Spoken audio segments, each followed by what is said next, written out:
ГСП онлайн. Городские новости сейчас.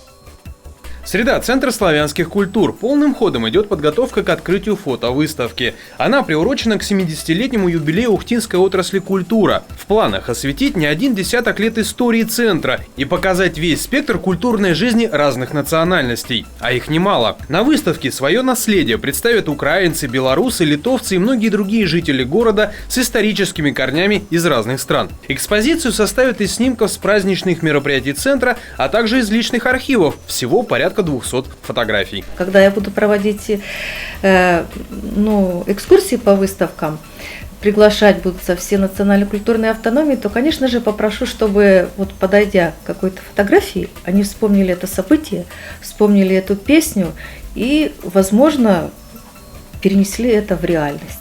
Выставка рассчитана на самый широкий круг посетителей, то есть прийти может кто угодно. Экспозиция выставляется в Центре славянских культур на Интернациональной. Прийти можно с 10 до 17 каждый день. Уточнить все непонятности лучше по телефону 72 69 69. Выставка откроется 28 сентября.